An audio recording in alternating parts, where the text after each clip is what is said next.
Julius Caesar. After Sulla left office, there was battles by leaders for power.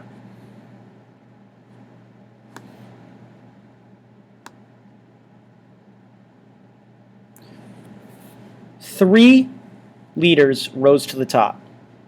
They became known as the First Triumvirate, and this is a three-person alliance, and it was Crassus, Pompey, and Caesar.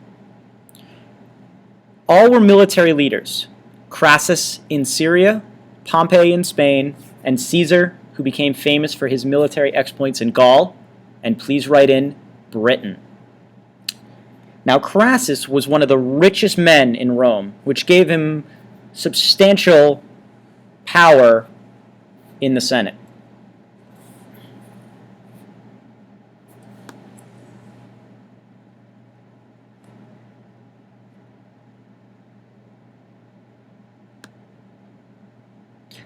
However, their alliance breaks when Crassus is killed in battle. The Senate fears Caesar's popularity. Caesar's been a leader in Gaul, Britain, and he is building up popularity among the common man. Instead, the Senate chooses Pompey to come back and rule Rome alone.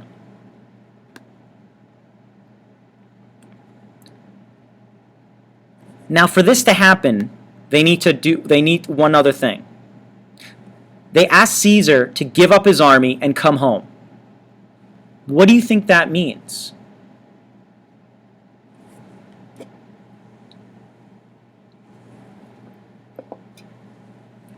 It means they want him to give up. Surrender his army, give up his power, and come back and basically live in house arrest. They fear him.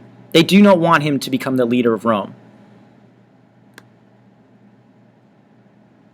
However, Caesar instead chooses something known as crossing the Rubicon. Does anybody know what that means?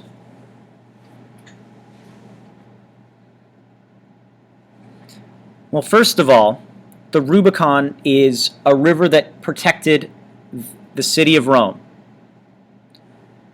And basically what it means is once you do it, there's no turning back. Have you ever heard that before? Once you do that, there's no turning back.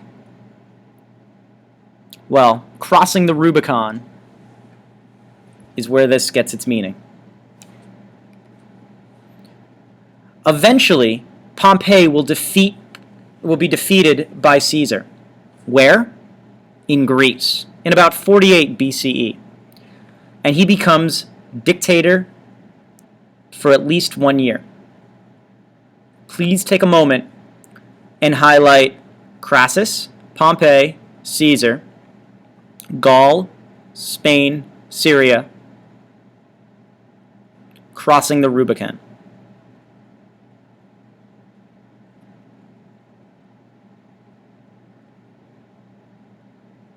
Please pause the video if you need to finish writing. Otherwise, let's keep going. In 44 BCE, Caesar declares himself dictator for life. Doesn't make him the most popular person in the crowd. But he doesn't just want power. He creates these reforms. And these reforms are actually very helpful. First of all, he allows for citizenship to all territories outside of the Italian peninsula, which means that there's more people that are trying to create loyalty with Rome. More loyalty, not a bad thing. He also allows for new colonies to be built to provide jobs and land. He wants to give the jobless jobs and the landless land. And he wants to give these soldiers the land specifically. He wants less slaves and more workers.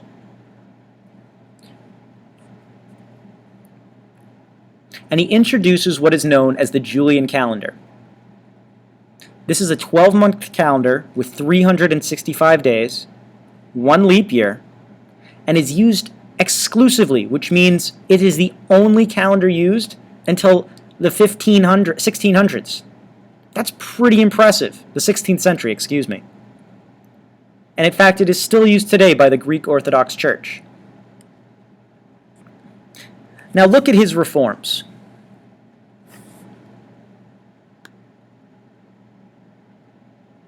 Who are these reforms popular with? Who are they unpopular with? And why? Please take a moment and write these down.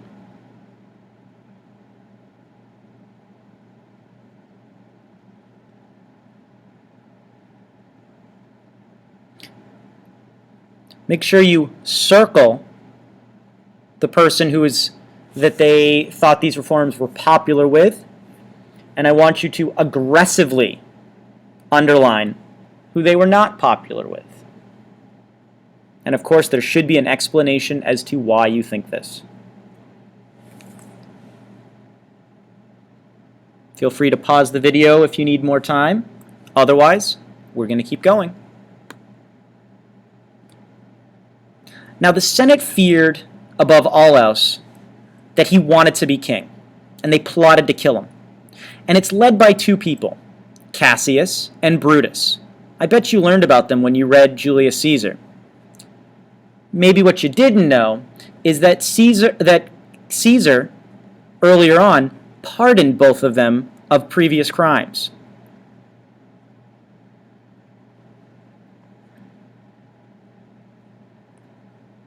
Nice way to give back the gift of freedom. Now, as you learned earlier in Rome, we learned about soothsayers. And there is a legend about a soothsayer warning Caesar to beware of the Ides of March. Does anyone remember what date that is? Ides of March. Now, if you said March 15th, you're half right. Half right? How can I be half right? Because there's also a second day that they would refer to, and that would be the 13th. So it was either March 13th or March 15th. Basically, it was a 3-day window that Caesar had to worry about, supposedly from a soothsayer.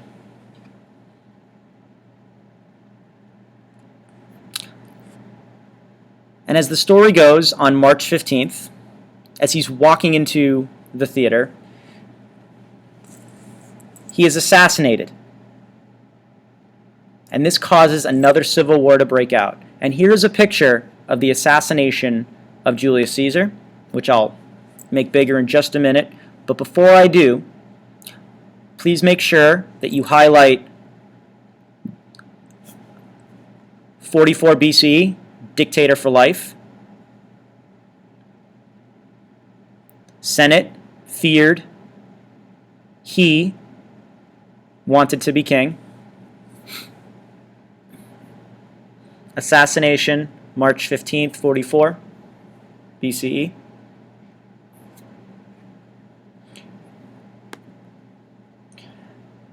Now, if you are not done highlighting or writing, please pause the video. Otherwise, I'm going to show you the nice picture here of the assassination of Julius Caesar. Although I don't know how nice an assassination picture can really be, but gives you the general idea.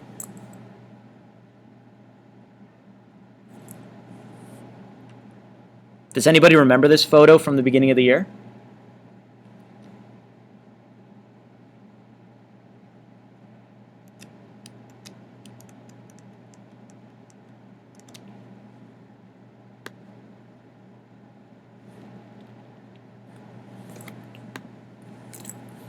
Now, if you notice below, you have 3 lines.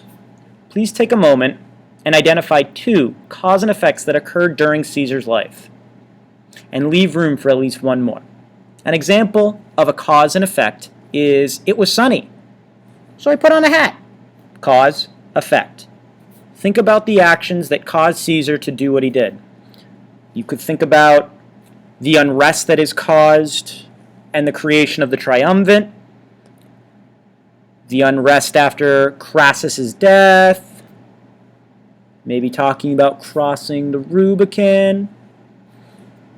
Please take a moment and pause the video if you want to continue to write these in.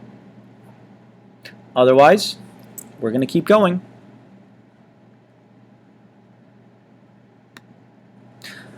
Now let's talk about Octavian. Octavian inherits his wealth from Caesar. Now he is his grandnephew, but also his adopted stepson. That's a little confusing, isn't it? And after Caesar's death, there's civil war. And eventually there's two sides. Octavian and all the followers of Caesar, and the Senate. And it begins with the formation of the Second Triumvirate. This includes Mark Antony and Lepidus, Caesar's two top generals. No, this is not the same Mark Antony that was married to Jennifer Lopez. He's not that old. However, just as with the First Triumvirate, we've got some issues. And these arise very quickly. After they get power, Octavian forces Lepidus, make a note of that, to retire. And they split up Rome in half. Octavian gets the west, while Antony gets the east. And Antony allies himself with Cleopatra. What does she rule again? Oh, do you remember? That's right, it's Egypt. Make a note of that, please. So basically, Octavian's got the western part of the Roman Empire, and Antony has the east, but also makes a very big move, taking control of Egypt. This is huge. Now, granted, it's not as powerful as it was, but that's still a lot of extra people adding to your forces. And eventually, after a few years of these battles, becomes the Battle of Actium in 31 BCE. And this is where Octavian finally defeats them. He defeats them both on land and on sea. Armies and navies of Octavian defeat them. And this forces Antony and Cleopatra to flee to Egypt, where eventually, as Octavian will close in, they commit suicide. Does anyone remember why they committed suicide?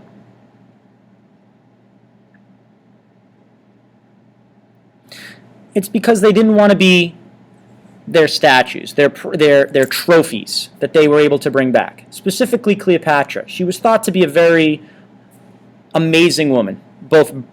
She's a ruler, but she was supposedly very beautiful. And she didn't want to be Octavian's trophy. So, instead she chooses that nobody can control her, and she chooses to commit suicide. Very sad.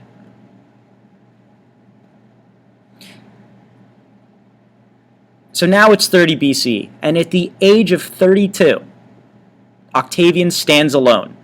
He has ended the civil war, but in doing so, he has sort of ended the Republic. And this starts off a period known as the Roman Empire. Bum, bum, bum, bum, ba-dum, bum, ba-dum. I know, I'm very bad at making sounds. Anyway, let's take a moment, please, and please highlight inherits wealth, Second Triumvirate, Mark Antony and Lepidus, Battle of Actium,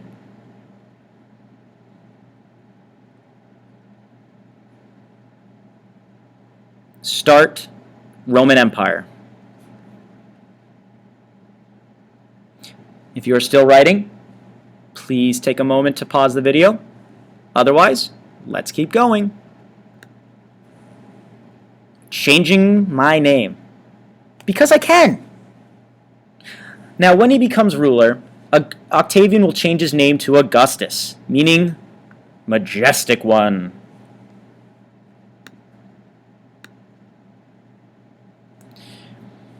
Now, one of the people that he has to convince is a guy by the name of Cicero. Cicero is one of Rome's greatest public speakers.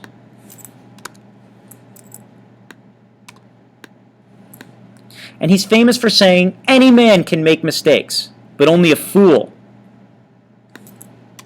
persists in his error. And he supports Augustus, but wants him to restore the Republic. And think about that quote as you write it in. What does Augustus maybe not so much need to, what mistakes can he avoid?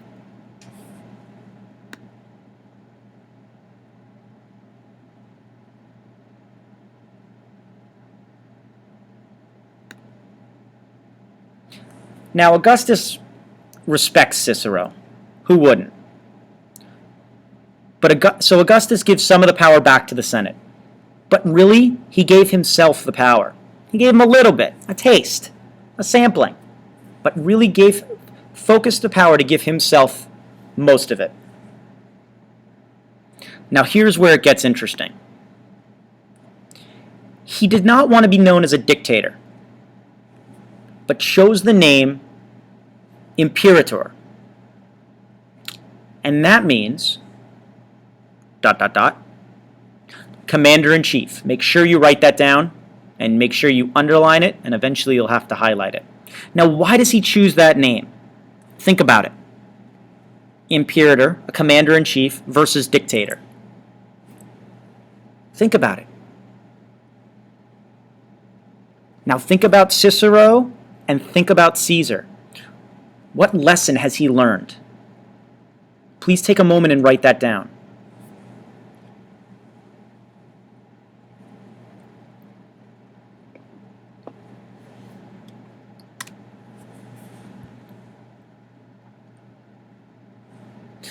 Let's take a moment and highlight Augustus, majestic one, Cicero, Rome's, or public speaker,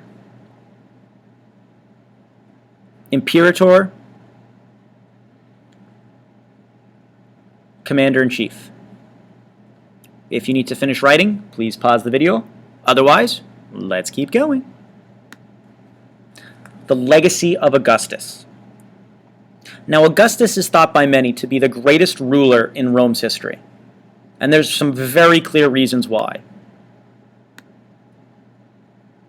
First of all, under him, the population will grow to 50 million. That's a lot of people. 2, he gains control over all of Spain and Gaul, where beforehand they held pieces. They even will control into Britain and all the way to Hungary. So that's pretty much most of Europe. They have rule into Germania. They're expanding. They have a lot of control. And whenever you look at the greatness of an empire, one of the first things most people look at is how much was they able to control. He created a professional army of 150,000 men. And they had to be citizens. Now, if you remember, under Caesar, he increased citizenship and allowed people that were outside the peninsula to become part of it. But I want you to remember this, is that this professional army also will eventually help lead to its downfall. But that won't take place for another couple hundred years.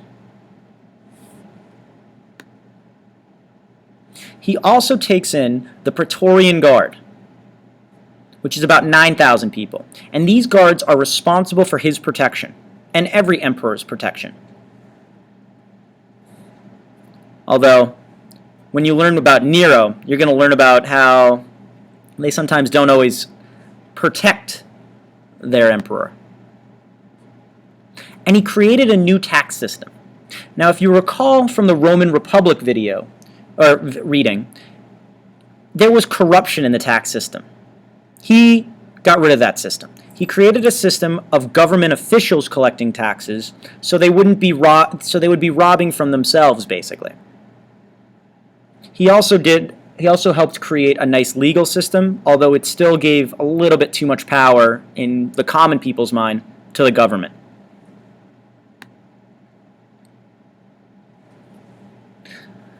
And he issues in a time known as the Pax Romana, which lasts until 180 CE. Do you know what Pax Romana means? I bet some of you do.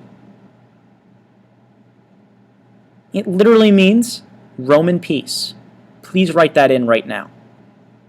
Yes, for about 140 years, or almost 200 years, And even after the age of Augustus, Rome experiences a relative peace, and in many ways it's its height.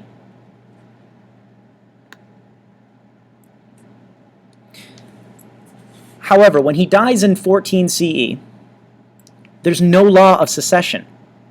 They had never had really an emperor or a single ruler that when had died, appointed a successor. What are they to do? Well, Augustus, as you've already seen, is a smart guy. He chose a relative, a guy by the name of Tiberius. And the next 4 emperors are all in his line, and they're known simply as the Julio-Claudian family. And it starts with Tiberius, Caligula, Claudius, and Nero. Yeah, I've warned you about Nero. He's a doozy. Now, although they follow in Augustus's bloodlines, they're not quite as fit to rule as him. Now, Tiberius and Claudius are decent. Don't give me that. But Caligula's got some mental issues that chooses him to act a little weirdly. And we don't talk about weird and awkward when we're in just a little like, oh, he's acting a little strange. He had some issues to deal with.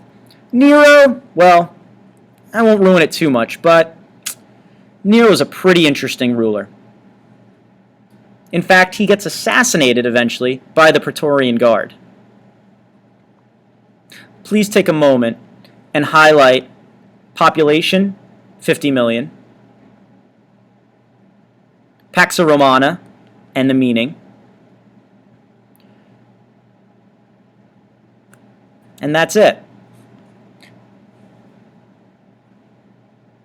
The end.